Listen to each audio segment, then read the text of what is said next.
आज मस्त अशी ना मिठाच्या कोबीची भाजी खाण्याची इच्छा झाली होती. म्हटलं चला मस्त बनवूयात. इथं ना पॅनमध्ये थोडंसं तेल गरम केलं होतं. अर्धा चमचा जिरी, अर्धा चमचा मोहरी टाकून घेतली. छान तडतडू दिली जिरे आणि मोहरीला, म्हणजे तेलामध्ये ना मोहरीचा आणि जिरीचा छान फ्लेवर उतरतो.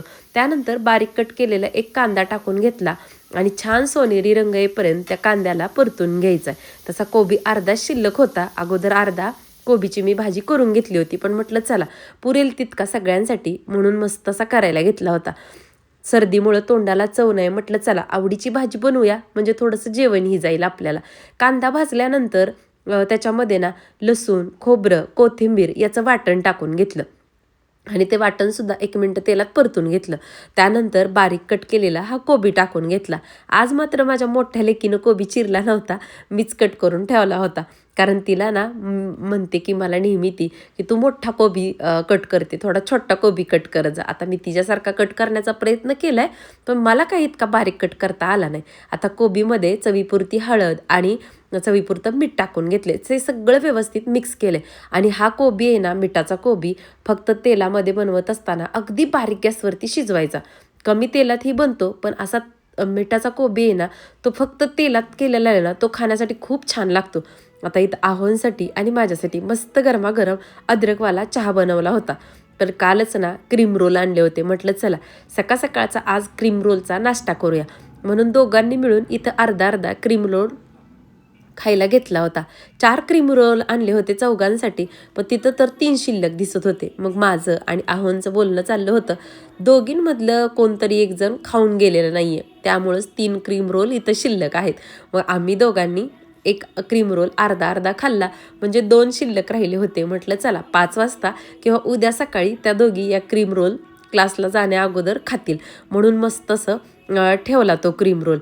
कोणाला असा क्रीम रोल खायला आवडतो कमेंट करून मला नक्की सांगा. आणि बघा चहा घेईपर्यंत इकडं बारीक गॅसवरती आपली कोबीची भाजीसुद्धा मस्त अशी शिजून तयार होती. आत्ता वाजले दुपारचे 2:28. तुमच्या सगळ्यांच्या कमेंटला उत्तर देत होते आणि झोपायचं होतं थोडंसं, पण झोप तर काही लागत नाही आहे. आणि डोळे सांगत असतील माझे की तुम्ही माझी तब्येत आता कशी. बऱ्यापैकी बरी आहे. म्हणजे मला एकतर सर्दी होत नाही, सर्दी होण्यासाठी प्रयत्न करावे लागतात. सर्दीही झाली आणि थोडीफार दवदव झाली, त्यामुळे एवढी जाम कणकण आली ना की आणखीन पण माझ्या आवाजातनं लक्षात येत असेल तुम्हाला की असं फ्रेशच वाटत नाही आहे मला. तर चालू आज जरा 50% बरं आहे.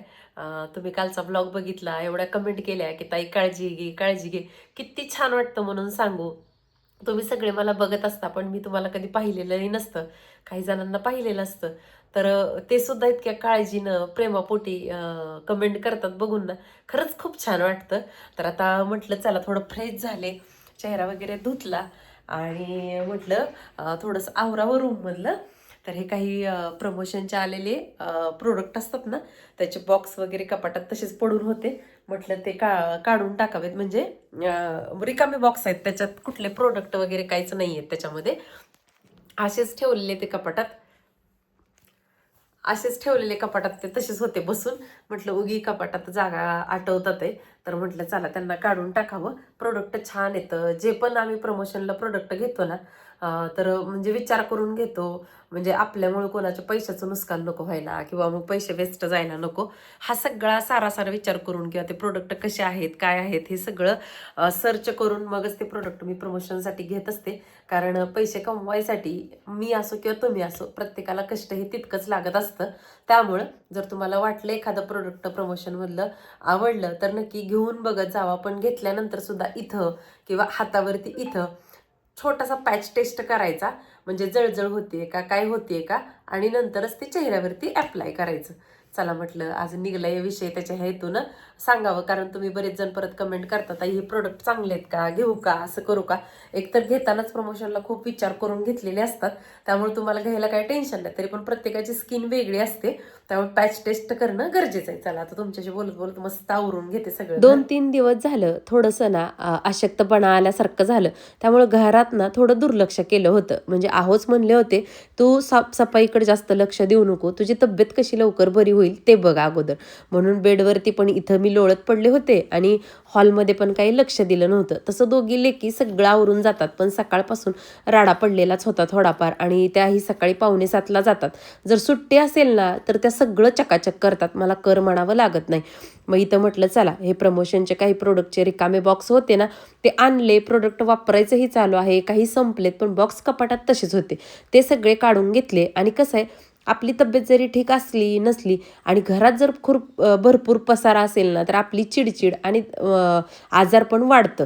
त्यापेक्षा थोडंसं वेळ काढून थोडंसं फ्रेश वाटल्यानंतर अर्धा तास 15 मिनटं वेळ काढून घर पण स्वच्छ केलं ना आपल्याला आपलं घर स्वच्छ नीटनेटकं बघून सुद्धा प्रसन्न वाटायला लागतं.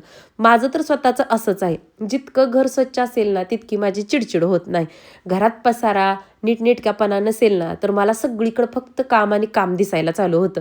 त्यामुळं म्हटलं चला आता झोप लागत नाही तर बसून तर काय करणार उगीच, किंवा लोळून तरी काय करणार, आणखीन सुस्ती आणि आळस चढणार. त्यापेक्षा म्हटलं घर तरी स्वच्छ होईल आपल्याला. पण इथं मस्त असं घर आवरायला घेतलं होतं. बेडशीटही तसं थोडंफार लूज झालेलं होतं. म्हटलं चला बसवून घेऊया हे बेडशीटसुद्धा. आणि कोणी जर फर्निचर बनवणार असेल ना तर माझी एक सजेशन राहील त्या ताईंना.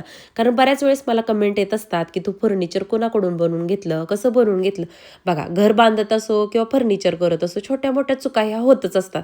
तर बघा हा बेड बनवत असताना ना गादी बसण्यासाठी जो गोट असतो ना बेडच्या साईडचा तो करायचा आमच्या काही लक्षात आलं नाही.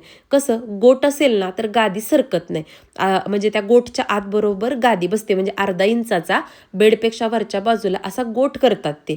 आणि ती गादी आणि बेडशीट तिथं एकदम पॅक बसतं. आता ह्या बेडवरच्या गादीचं असं होतं की दोन्ही लेकी बसू द्यात किंवा आपण पण टेकून असंच बसतो एडिटिंगला वगैरे, त्यावेळेस ही गादी आहे ना हळूहळू हळूहळू पुढं सरकत असते. त्यामुळे जर कोणाचा प्लॅनिंग असेल भविष्यात फर्निचर करायचंय बाबा, काय करायचंय बाबा, तर त्यावेळेस ना आठवणीनं लक्षात ठेवा की बेडला आवर्जून गोट बनवून घ्यायचा, म्हणजे गादी बिलकुल सरत नाही. आता तुमच्याशी गप्पा मारत मारत बेडरूम हॉल सगळं आवरून घेतलं. म्हटलं चला चिंगींच्या पिल्लाचं काय चाललंय बघूया. तर मस्त दूध चपाती त्यांना इथं कुस्करून ठेवली होती. त्यांनी काही खाल्ली नसेल भूक नसल्यामुळं. चिंगी मात्र बघा व्हिडिओ काढायला लागलं की पटकन जवळ येत असते, तिला तिच्या पिल्लांचा व्हिडिओ काढू द्यायचा नसतो. आणि इथं दगडू बसला होता, वरती धोंड्या होता, सोनी होती. नावं अशी का ठेवलेत माहिती आहे का, गमतीशीर नावं असली ना मज्जा वाटते हाका मारायला की नाही, आणि ऐकायला सुद्धा. आणि ही झालेत ना धोंड्याच्या महिन्यात आमच्या चिंगीची डिलिव्हरी झाली होती, म्हणून मी दगडू, धोंड्या, सोनी अशी नावं ठेवलेत त्या पिल्लांची. आणि काही कुंड्या तयार केल्या होत्या बघा. 2-3 दिवसापूर्वी पोर्चच्या समोरच्या झाडाची कटिंग केलेली दाखवली. त्याच्याच फांद्या आहेत ना त्या कट करून बॉटलमध्ये ठेवलेल्या आहेत, म्हणजे त्याच्यापासून आणखीन रोपं किंवा कुंड्या तयार करता येतील. असं पिल्लांसोबत थोडासा वेळ घालवला ना बरं वाटतं.